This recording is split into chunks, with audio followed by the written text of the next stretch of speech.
All right, good evening and welcome to this Motzei Shabbos edition of Daf Maseches Yevamos, Daf Chavav number 26. We have a fabulous shiur for you tonight. I recently got smicha because I started giving another shiur. I give a shiur on Mishna Yomi. If you didn't know about that, there's also a cycle called Mishna Yomi. They're learning Maseches Kilayim now. So, as I mentioned in that shiur, my mother had a request. She couldn't find a good shiur on Mishnah Yomi. My mother learned Mishnah Yomi. She is one of the strongest learners of Mishnah Yomi. So she wanted a good shiur. So I said, listen, Ma, how hard could it be? 2 Mishnayos a day? How long does it take to learn? I don't know, 5-10 minutes? So I added it to my schedule. You know, when you're giving a Daf Yomi shiur, maybe a rabbi, maybe not. You can be like Eli Stefanski. I don't think he's a rabbi.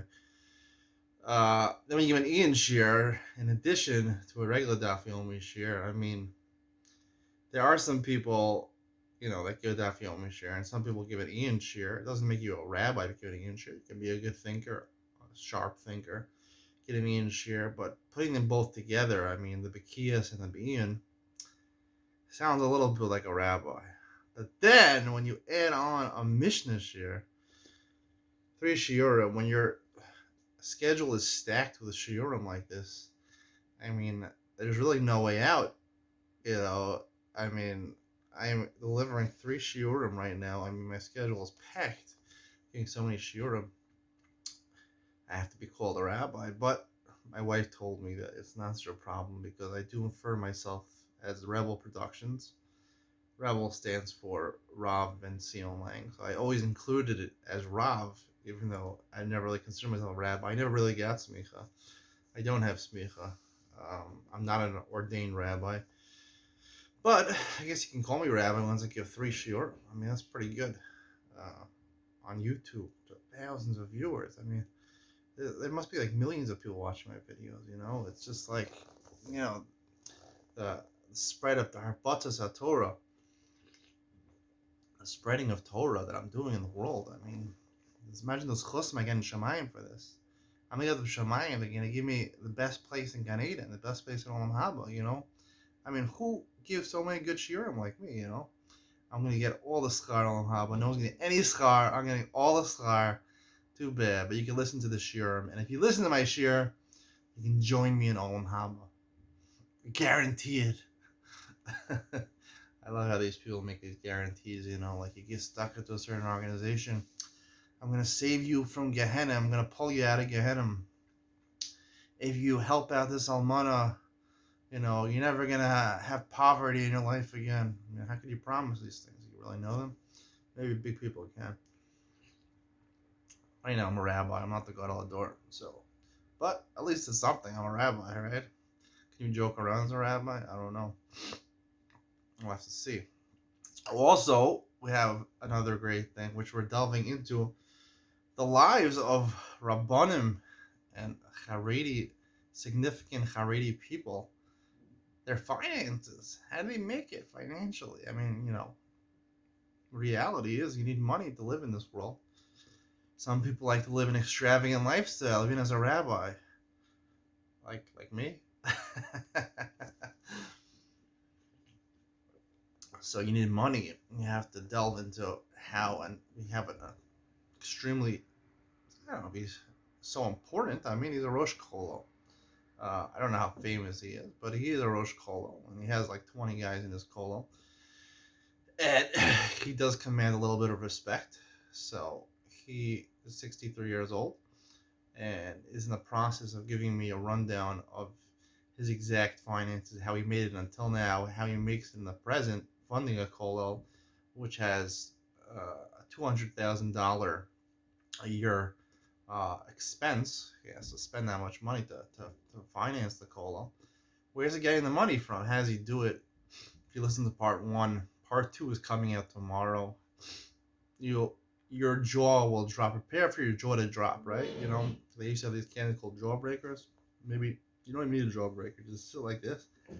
And your jaw extend it as far as you can, and then it'll extend even further. It'll go all the way down when you're listening to what he has. Your jaw will drop. I'm telling you, like the ball on a New Year's Eve. I'm telling you that your jaw will drop when you hear what he has to say about collecting money, particularly in America.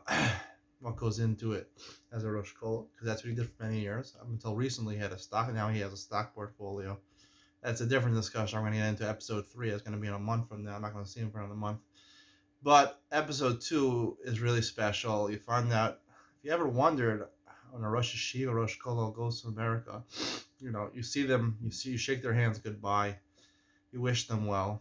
3 weeks or a month later, they come back with a lot of money. And they don't tell you how much money they have. We'll find out how much money he makes. But how do they do it? How do they go from zero in their bank account to $100,000, $200,000, $1 million in 3 weeks? Imagine trying to make $1 million in 3 weeks. Can it be done? Yeah. If you're Rosh Hashiva, Rosh Kol, this is your life. It happens every time you go to America. What goes into it? How nitty gritty? How does it go down? What happens? If you ever wondered about these things, wonder no more. Listen to episode 2 of Galak Kosher Gelt as a hechsher by all the hechsherim out there. We're going to even eat coins, chocolate coins, to prove that as a hechsher you could eat money. All right, let's get started. Daf Yomi today, Daf Chavav. The Mishna says, Chavav and Aleph, Mishna, V'kulam sh'ayu lehem nashim u'meisu mutaras linasi lahem. We mentioned a couple different cases in the previous Mishnayos. We mentioned cases of someone who reports to a woman that her husband died, or he brings a get to a wife from abroad, or he's a Talmud Chacham, and he matters a neder. Asers are Asers. He asers the woman to be with the husband. So basically, all these ways effectively allow the woman to remarry or force her to remarry. He's not allowed to marry her. We're considering that he only did these things in order to marry her. Suspicious. But if these people were married, the Chacham, or the person that brought the get, or the person that reported the death of the husband, if they were previously married, they were married at that point, when this Mutarsi Naslam, they could marry them as a second wife, or if their wife to die, or Yerushin, they could be married to these women, because we don't assume men who are married to a wife are going to want a second wife, right? If you're married to one woman, you never want a second wife, right? You think about that yourself. Anyway, Mutarasli Naslam, you're allowed to marry them. You need something?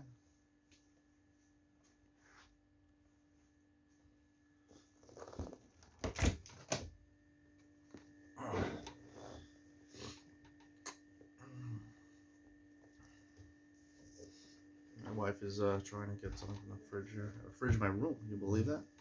A fridge in my room. How many people out there wish they had a fridge in a room? I mean, is it getting better than that? Like my friend said, you want a beer in the middle of the night? Come take out a beer.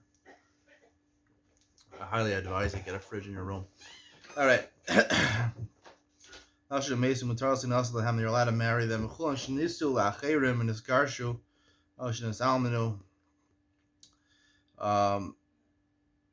If these women, right, you release them from their marriage, right? So on one of those 3 ways. Then they married somebody else, and this Garshu Salmano, and they got divorced, or they became widowed. Their husband died. We again, the reason being all these things, there's suspicion going on. People are gonna have suspicion that the reason you asked her to be the husband, or you reported that the husband dies, or you want to marry her. If they were to get married to somebody else, so the suspicion goes away. All these women that you forced their separation from their husband, they're not mutter to you, but they're mutter to your children or to your brothers. Somebody says Mesu in his Gar Shulo. It says only if they died.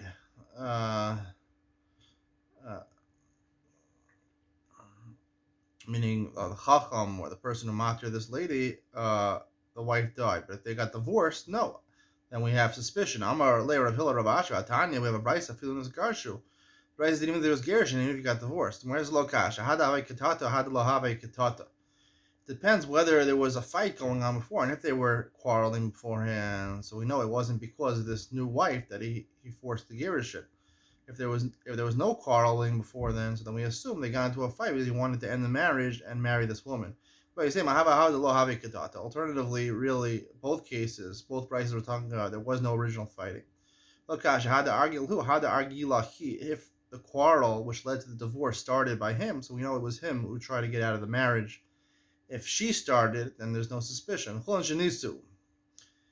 If they were married, because misa amisa v'gerushin, right? We mentioned two cases in the previous Mishnah. One was a get. He's made that a get was nechtav and nechtam lefanav, and also there was a case where he reported the husband died. So therefore, if these women in both of those cases get married and then die or get divorced, so then she's allowed to remarry.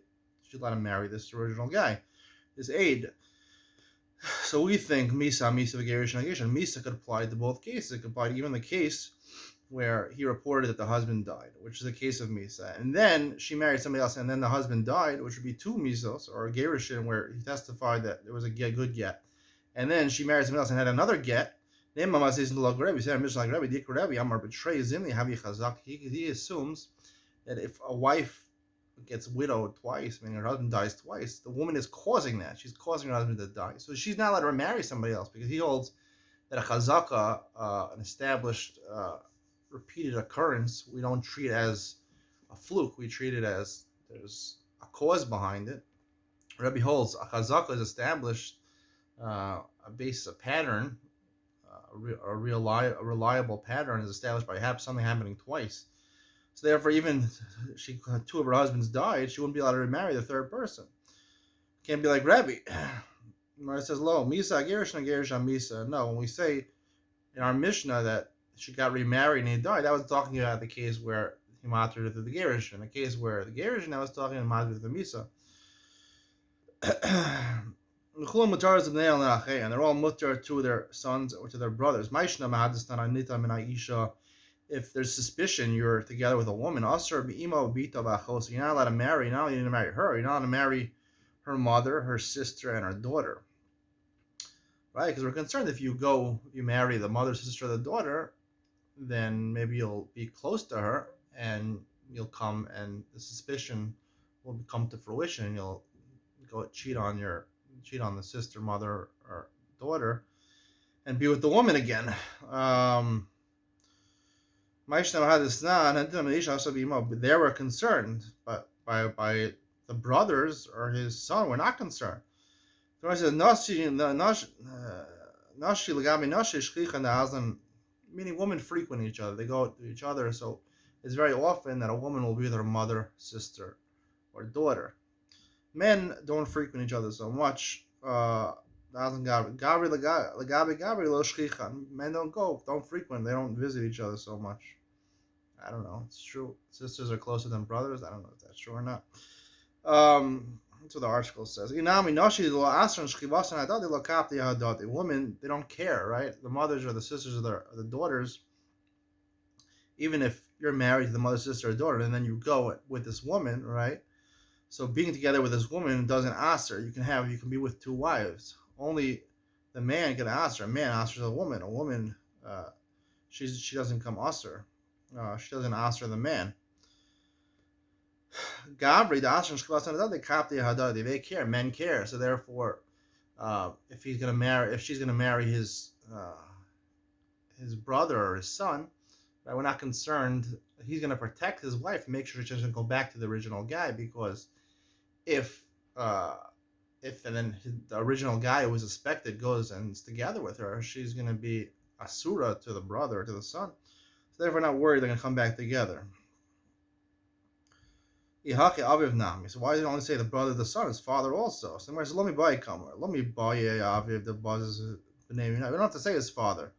Buzz is b'nei minei, right? There's a different reason, but if a woman is together, he can marry the father because the son's not going to want to be with the father's wife. It's disgusting for the person.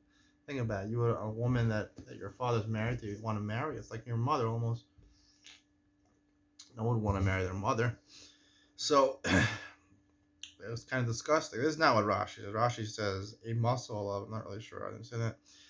Buzz is like bizayon. Well, but no, the little buzz is off of mine, but the other way around, right? It does say your son because, right, if the father is suspected, the guy, the son can marry him because the father might go return with a father, his daughter-in-law or the wife of his son is not disgusting in his eyes. Then we're concerned. I'm kamash malan, kamash malan. We're still not concerned even in that case. Hadran Allah case that is just we have finished. We have made a siyum on the second Perek in Yevamos. L'chaim. On to the third Perek. Amazing. 2 Perek in Yevamos. Big stuff. All right. Arba achin shnayim nesu and shtei achayos. The case is 4 brothers. 2 are married to 2 sisters. Umesu and Asumas achayos. And who died? Obviously, the people that were married to the 2 sisters. Now you have 2 brothers and 2 sisters falling to those 2 brothers. Yevamos. These brothers can only do chalitza, not yibum, because again, this is called achos zikukasa, right? When the brothers die, it establishes zika. It's a source or a connection, because it's a mitzvah of yibum or chalitza between the yavam and the yavama. And they're 2 sisters, so they're erva. You can't marry 2 sisters. So because there's a zika that connects you, and you're connected to 2 sisters simultaneously, that's an issue. You can't marry 2 sisters. You also can't have a zika to 2 sisters. You have a zika, but it creates an issue. It's like you're married already to 2 sisters before you even do yibum, so therefore you have to do chalitza. If they went ahead and they violated the isser of achos zikukasa, which is only drabbanan, it's not a real isser, it's only drabbanan, then they still have to get rid of their wives. Yotziu. We'll explain the word yotziu over here in Yom Ben Zion. Why it doesn't say motziu mitach the motziu means the based in. Yotziu doesn't mean that. Why over here? Ezra says basically the same thing. As Beishamai actually says that you can keep, they can stay married. They have to get rid of him. They have to get rid of the wife if they do it. They violate achos zikukasa.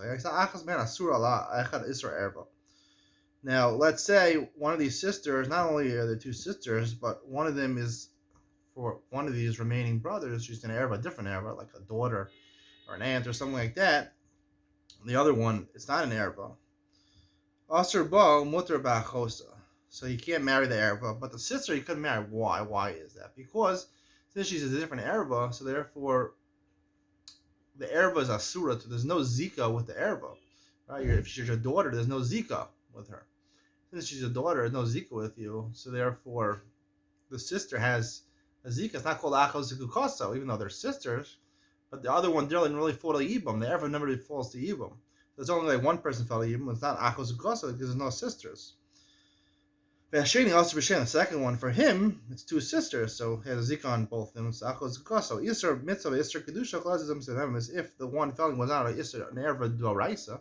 It's not a daughter or something like that. Rather, it's a kedusha or it's a mitzvah, right? These are lavim or like a mam zeres or something like that, or isser mitzvah, or isser.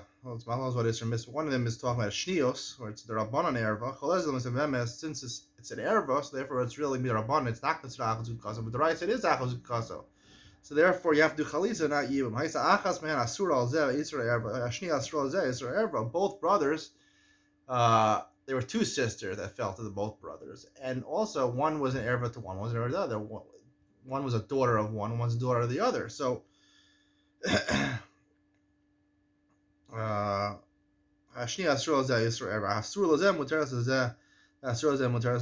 of them could do yibum because again, the one that's an erva to them there's no zika there, so it was only like one sister fell to you for both of them.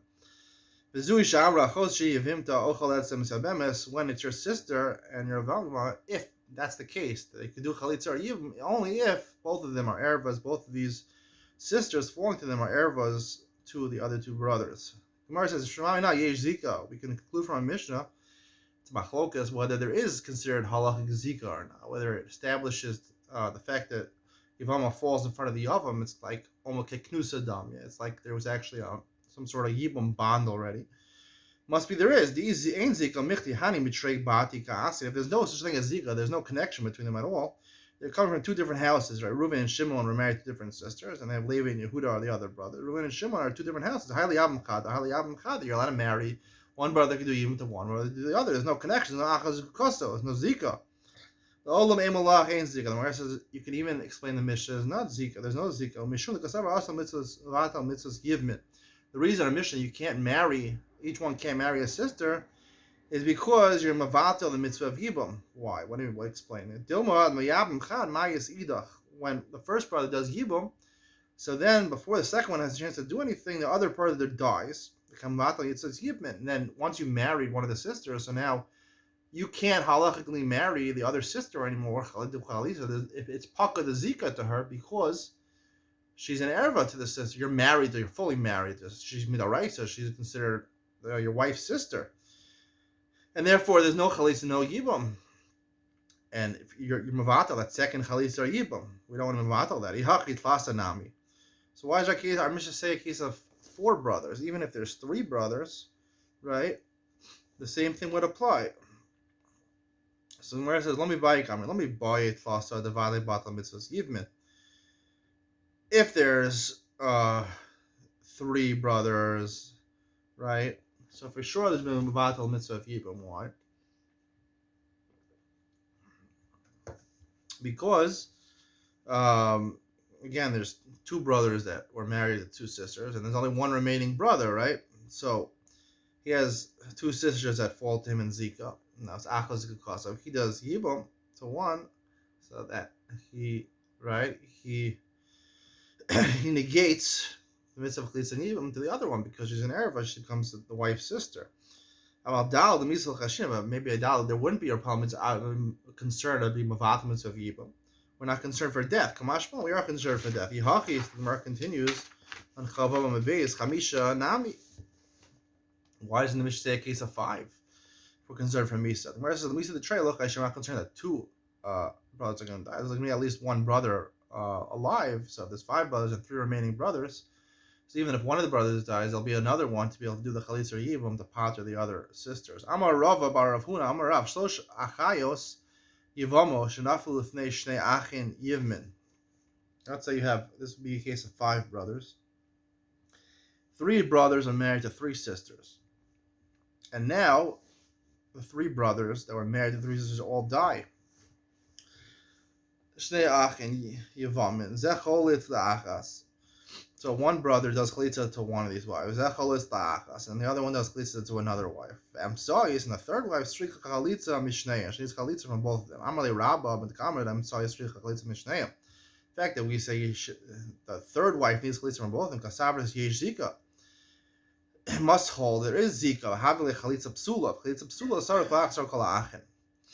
Meaning because there's a zika. There's a connection over there, so there's a thing called chalitza psula. Chalitza psula is basically a chalitza that is done where there's no chance of yibum over here, right? Normally chalitza is done, you have a connection. You can either do yibum or chalitza. Chalitza, you choose to do chalitza, and it removes the opportunity to do yibum.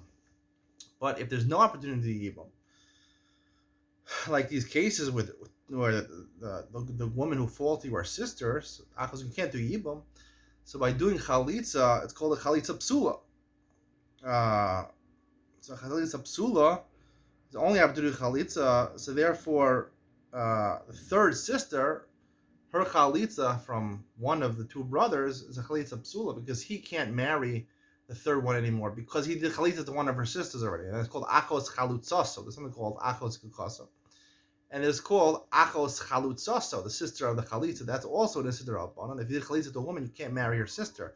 That's also Midra Rabbanan. So therefore, once both of these brothers do Chalitza to one of the 2 sisters, they each do one of the sisters.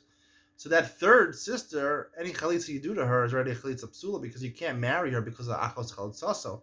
So there's a Chalitza Psula, and therefore she has to get Chalitza from all the Achim, 2 brothers. She needs Chalitza from both of them. The first woman also, because she'd be achos ikukaso. Achos ikukaso also you can't do yibum, so it should be a chalitza psula. Why doesn't she need chalitza from all of them? They fell one after another. Naflacha, the first one brother died. Chalas laruven. So then the fourth brother, he did chalitza to her. Nafla idach, Then the second wife died, chalas la Shimon. Then the other brother did. The fifth brother did chalitza. Nafla idach. And then the third husband died, chalas la hai mifka zikaso. Chalas la hai mifka zikaso. Chalas la hai mifka zikaso. So therefore, they both have to do chalitza to remove the zika. And we're saying, I'm a Rav, but Rav says, ain't zika. How could Rav say? Rav doesn't hold the zika. And we're saying this only if you hold zika. Because zika is what establishes the connection that you can't do yibum. Because achos zikakoso. We're saying, Omer, yeh zika Omer. Really, Rav hold there's no zika. He was just explaining according to the Manda Omer. Sometimes the Rabbanan explained, try to help out their fellow rabbis and explain it according to their shita. If there are any fellow rabbis out there on YouTube, tell your congregants to subscribe to me. I'm a fellow rabbi now. All right. Doesn't sound the same. I don't like being a rabbi. This doesn't, it doesn't make me feel good to be a rabbi. I feel like when you're a rabbi, you can't joke around. You can't be a normal person.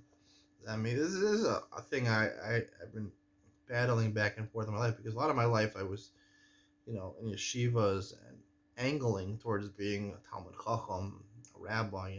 That's pretty much where the Haredi system directs you. You're supposed to sit in kol all along, and eventually you become a rabbi when you get married. I know some yeshivas, they call you a rabbi when you get married, or you actually learn the halachas that are relevant for smicha, I guess, basar b'chalam and things like that. And even if you don't, eventually you want a title or you want a position where you'll be respected as a rabbi. So it always, the Haredi world leads you to being a rabbi. If you're not a rabbi, you're seen as a failure. Even if you don't reach being a rabbi, you are called a rabbi. Everyone calls you a rabbi. I kind of don't like this. I don't like being called a rabbi. I feel like it's like a box that you can't joke around. You can't be normal. I don't know. That's just my feeling. All right. Try to figure out a balance. The Shmuel says, Echad cholet lekulon. Shmuel says, no, when you have this case, the three brothers married to three sisters, one of the two remaining brothers, he does chalitza on all of them. Or does chalitza, one chalitza and patters the other two. Shmuel holds a chalitza psula is not a good chalitza. You need a real chalitza. Damar Shmuel, how do you know that? Top of Chazayim and Aleph, chalitza achayas lenifteru saros. If he does chalitza to the sisters, the sorrows are not released. I mean, this is a case where, what is the case over here exactly? Case over here, right? So there were three brothers. Two are married to two sisters, and these two brothers now had a co-wife also. So now they both died. And so there's two co-wives and two sisters that fell to the third brother. So if he does chalitza to the achayos, lo nifteru saros, since the achayos are achos zikukoso, so therefore it's chalitza psula, because he can't really do yibum over there. So therefore it doesn't normally chalitza pater the co-wives also from the yibum and chalitza. You have to do chalitza to the saros also. So saros heicha the kaima chalitza the Shimon chalitza kshera. Chalitza Reuven, Chalitza Psula. Here in this case, we have the three brothers married to three sisters. You have two remaining brothers.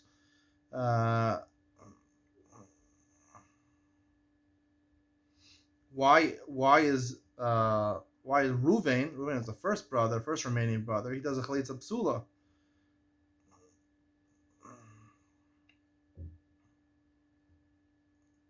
Meaning Reuven.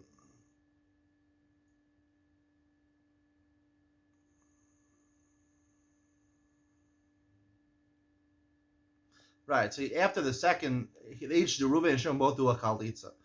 But the third one is a chalitza psula. So how can you do a chalitza psula? How does it work? How could it work that one patters the other? How could one patter the other? If you could do a chalitza kshera, right? One of them could do the chalitza kshera. He knows the chalitza kshera, so the first one can do the chalitza kshera. Should have pattered all of them. My echad chalitz the kulanami the kamera am sois. It's talking about not that one Reuven or Shimon does for all of them, but that Reuven does for his, Shimon does for his. and one did for both of them. Ha kulan kamar. It says all of them came the ruba gabe karile kulan. He does for two out of the three. That's like 2 out of 3 is the majority. We say maki kamar shmuel chalisa ma'alya, but hani mil the miftar sarasa miftar anafsha patra. He says normally you don't know Shmuel says you need a real chalitza, not a chalitza psula. That's only like the case we said in order to exempt the Sarah. Chalitza Psula doesn't exempt the Sarah, but Chalitza Psula would exempt her. Therefore, as long as Reuven and Shimon both do a Chalitza to their own Chalitza, the other one, that's all Shmuel says, is that once Reuven does Chalitza to one of the wives, and Shmuel does Chalitza to the other one, the third one, Reuven can do it, as opposed to Rab, who said that that Reuven and Shimon both have to do chalitza. Shmuel only one has to do chalitza because even though Chizab Psula would potter the woman herself. I hope you enjoyed that. Stick around for Enos Ben Sion coming up right now.